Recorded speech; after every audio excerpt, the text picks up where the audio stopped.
बिस्मिल्लाहिर्रहमानिर्रहीम। अस्सलाम वालेकुम। आप फेसबुक और यूट्यूब चैनल देख रहे हो। मेरा नाम है अब्दुल-रहमान नाज़िल। आज 8 फरवरी है। पाकिस्तान की जी IMF के साथ जो मुज़ाकरात चल रहे हैं पिछले 7-8 दिन से चल रहे हैं, अभी तक कोई बड़ा ब्रेक थ्रू नहीं हो सका। IMF की क्या शर्तें हैं और पाकिस्तान ने अगले 12 माह में कितने कर्ज़े वापस करने हैं।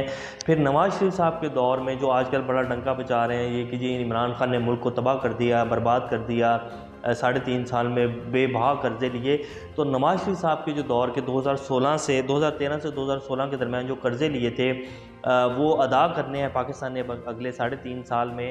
वो कितने थे वो बताएंगे और अगले 12 माह में जो हमने सिर्फ कर्ज़ा अदा करना है वो भी आपके सामने रखेंगे। इसके साथ साथ इमरान खान साहब के जो वकील हैं, जो कि इमरान खान साहब के ऊपर वज़ीराबाद में हमला हुआ था और उसकी FIR अभी तक दर्ज नहीं हो पा रही थी, तो उनके एक वकील हैं जो कि इनकी पार्टी के भी हिस्सा हैं, उन्होंने जो है केस बाकायदा जो है दर्ज की गई थी और आज उनकी पेशी थी।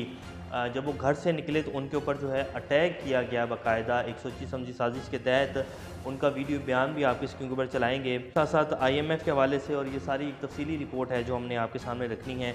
आप लोगों ने अगर चैनल को सब्सक्राइब नहीं किया तो रेड बटन को प्रेस कर लें और बेल आइकॉन को भी प्रेस कर लें ताकि लेटेस्ट अपडेट्स आप लोगों को मिलती रहें और ये जो हमारा ताल्लुक़ है ऐसे ही जुड़ा रहे। सबसे पहले इमरान खान साहब के वकील जिनके साथ आज जो है ये आप पहले इनकी एक वीडियो देख लें, फिर इसके बाद आगे बात करते हैं। ਅੱਜ ਮੁਕੱਦਮਾ ਸੀ ਜੀ ਸਾਡਾ ਖਾਨ ਸਾਹਿਬ ਵਾਲਾ ਜਿਹੜਾ ਫਾਇਰ ਲੱਗਾ ਵਜ਼ੀਰਾਬਾਦ, ਉਹਦੀ ਪੇਸ਼ੀ ਵਾਸਤੇ ਅਸੀਂ ਜਾ ਰਹੇ ਸਾਂ ਔਰ ਮੈਨੂੰ ਬੜੀ ਸੀਰੀਅਸਲੀ ਥ੍ਰੈਟ की ਸੀ ਕਿ ਤੁਸੀਂ ਇਸ ਮੁਕੱਦਮੇ ਦੀ ਪੈਰਵੀ ਨਾ ਕਰੋ ਕਿਉਂਕਿ ਕਈ ਐਸੀ ਸ਼ਖਸੀਅਤ ਦੇ ਨਾਮ ਹੈ ਜਿਹੜਾ ਅਸੀਂ नहीं चाहते कि ਤੁਸੀਂ मुकदमा दर्ज पैरवी करो। ਅਸੀਂ ਹੁਣ जनाब घरों निकल के ना बाइक वीडियो आपने देख ली है। अब ये जो है वकील हैं उनके, या सुबह जो है लाहौर जा रहे थे पेशी के लिए, तो जब वो निकले तो बाईपास के ऊपर जो है 3 बंदे जो हैं वो गाड़ी के ऊपर आए। उन्होंने डायरेक्ट आकर वो कह रहे हैं कि जी हमारी गाड़ी में टक्कर मारी है और जो है उनका इरादा था कि हमें जो है वो खाई में गिरा दिया जाए या गाड़ी से जो है हमें उतार दिया जाए ताकि हमें कोई सीरियस जो है इंजरी हो जाए। और फिर ये भी कह रहे हैं कि जी मुझे सीरियस थ्रेट्स जो हैं वो दी जा रही थी और बाकायदा जी मुझे पैगामात पहुंचाए जा रहे थे कि जी आप इस मुकदमे की पैरवी मत करें।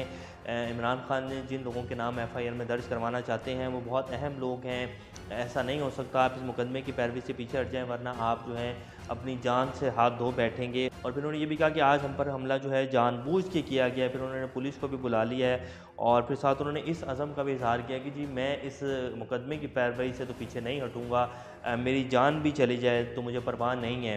अब ये पाकिस्तान में जी कानून का अमल दरामद है। पाकिस्तान में हमारी अदलिया, हमारे जो जजेस हजरात हैं, चीफ जस्टिस हजरात हैं, वो कहते हैं कि जी पाकिस्तान में रूल ऑफ एलीट है, रूल ऑफ लॉ नहीं है। अब हमारे मोहतरम जजेस हजरात से बंदा पूछे कि जी रूल ऑफ लॉ किस बंदे ने कायम करना है। अतर मिनल्ला साहब इस्लामाबाद हाई कोर्ट के चीफ जस्टिस थे, उनका ये मुकालमा था। जब अब तो खैर वो सुप्रीम कोर्ट के जज बन चुके हैं, तो उनका ये कहना था कि जी रूल ऑफ एलीट है, रूल ऑफ लॉ नहीं है। अब आप अगर सुप्रीम कोर्ट और इस्लामाबाद हाई कोर्ट जैसी बड़ी अदालतों में भी बैठ के पाकिस्तान में रूल ऑफ लॉ नहीं कायम कर सकते, आप जो है नज़रिया ज़रूरत के अगर आप लोग ही फैसले देंगे और आप ही अगर ये कहेंगे, मुल्क का काजी जिसने कानून की अमल दरामद करवानी है वही ये कहेगा कि जी पाकिस्तान में रूल ऑफ लॉ और रूल ऑफ एलीट है नहीं है, कि जी पाकिस्तान में रूल ऑफ एलीट है, रूल ऑफ लॉ नहीं है, तो फिर बाकी पीछे किसके तरफ जो है आवाम देखेगी और कौन है जो पाकिस्तान में रूल ऑफ लॉ कायम करेगा। बहरहाल ये पाकिस्तान में जी कानून है। पाकिस्तान का साबिक प्राइम मिनिस्टर, पाकिस्तान की सबसे बड़ी सियासी जमात का लीडर जिसके साथ जो है पूरी की पूरी पाकिस्तानी आवाम खड़ी है और उसको उतारने के बाद आपने देखा कि पाकिस्तान की सियासी सूरत हाल और पाकिस्तान की माशी सूरत हाल में कितनी बड़ी तबाही आई है और कितनी जो है इंतशार फैला है पूरे मुल्क में, क्या क्या कुछ नहीं हुआ पिछले 9 माह में।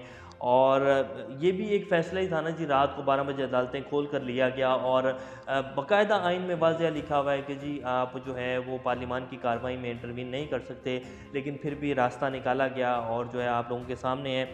तो इमरान खान के जो है जो उन्होंने नाम लिए उनका अभी तक उन नामों के ऊपर जो है FIR नहीं कर सकी, मुकदमा दर्ज नहीं हो सका। तो अब जो उनके वकील हैं जो अभी उस मामले को लेकर आगे चल रहे हैं उनको भी प्रेशराइज़ किया जा रहा है और उनके ऊपर भी हमला हुआ है। अल्लाह इनको अपने हिफ्ज़-ओ-अमान में रखे। तो ये इस तरह के हथकंडे आजमाने से और इस तरह प्रेशराइज़ करने से, आवाज़ें बंद करने से, सहाफ़ियों के साथ पिछले कुछ जो 9 माह इनमें क्या हुआ, अरशद शरीफ साहब के साथ जो है क्या हुआ, तो ये इस तरह करने से क्या आवाम जो है इनके साथ खड़ी हो गई है या आवाम ने इमरान खान का साथ छोड़ दिया या उसकी मकबूलियत में कोई ज़रा बराबर भी कमी आई है, तो ऐसा हरगिज़ नहीं है। अवाम हर आने वाले दिन के साथ जो है अवाम की मोहब्बत में उन इमरान खान के लिए और उनकी पार्टी के लिए मज़ीद इजाफा जो है वो होता जा रहा है। और उसकी मिसाल जो है कल रात को इमाम ने दी कि जैसे ही मैसेज कन्वे किया गया आवाम को सोशल मीडिया के ऊपर, तो हज़ारों की तादाद में लोग जो हैं वो ज़मान पार्क पहुँच गए और जो एक प्लान था इमरान खान को गिरफ़्तार करने का वो नहीं कर सके। अब आपको पाकिस्तान ने जो अगले 12 माह में कर्ज़ा देना है उसकी कुछ तफ़सीलात बताते हैं। अगले 12 माह में पाकिस्तान ने 22 अरब डॉलर का कर्ज़ा वापस करना है। इसमें से 19.34 अरब डॉलर की असल रकम है।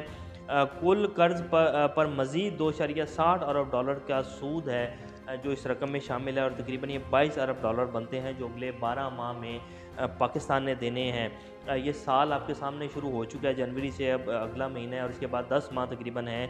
इसी साल के अंदर अंदर पाकिस्तान ने ये 22 अरब डॉलर का कर्जा अदा करना है। अदाद शुमार के मुताबिक पाकिस्तान को अगले 3.5 साल में फरवरी 2013 से 2016 तक के लिए गए कर्जे की अदायगी करनी है, जो कि तकरीबन 80 अरब डॉलर है सूद मिलाकर। इसके बरक्स मुल्क के जो ज़र मुबादला के ज़खायर हैं 2 अगस्त 2021 में 20 अरब डॉलर के थे और अब जो है वो घटकर 3.1 अरब डॉलर के रह गए हैं, जो कि महज 3 हफ्तों की मुल्की दरामदात के बिल की अदायगी भी अगर करनी होता नहीं कर सकेंगे हम लोग। ये इस टाइम पाकिस्तान के ज़र मुबादला के ज़खायर हैं। पाकिस्तान के जो आर्मी चीफ़ हैं वो बरतानिया के दौरे के ऊपर हैं और पाकिस्तान के जो वज़ीर आज़म हैं वो तुर्की में ज़लज़ला आया है। हमें बिल्कुल जो है वो हमारे भाई हैं, हमें बहुत अफसोस है और वो हमसे बहुत आगे हैं तुर्की वाले। उनका निज़ाम, उनकी मैशियत बहुत आगे है हमसे। हम उनके जो हैं बाल के बराबर भी नहीं हैं। हमें उनके साथ हम खड़े हैं, हर लिहाज से खड़े हैं, लेकिन पाकिस्तान में भी जो इस टाइम माशी हालात हैं, जिस तरह आवाम जो है एक एक रोटी के टुकड़े के लिए तरस रही है, तो हमारे वज़ीर आज़म साहब क्या करेंगे जी, मैं भाग के ज़रा तुर्की हुआ हूँ। तो उन्होंने आगे से जो जवाब दिया है, मेरा तो नहीं ख्याल कि अब दोबारा ऐसी कोई हरकत करेंगे, लेकिन इस तरह के इनके बहुत सारे जो हैं वो इकदाम हैं जो उन्होंने 9 माह में किए हैं, ये बाज नहीं आते हैं। अपने साथ साथ जो है आवाम की भी इज़्ज़त में इजाफा कर रहे हैं पिछले 9 माह में। तो ये जी इस टाइम की सूरत हाल है। IMF के साथ जो मामलात हैं, IMF बज़िद है कि जी मेरी शराइत मानी जाएंगी तो ये मुज़ाकरात जो हैं किसी हतमी शक्ल की तरफ जाएंगे, आपकी कोई शर्त जो है वो नहीं मानी जाएगी और जितने भी जो मैंने शराइत रखी हैं वो मानते हो तो ठीक है, नहीं तो अल्लाह हाफिज़, खुद चला लो फिर मुल्क को। और IMF की शराइत हमें मनोवन तस्लीम करनी पड़ेंगी। हमारे पास कोई चांस नहीं है, कोई रास्ता नहीं है।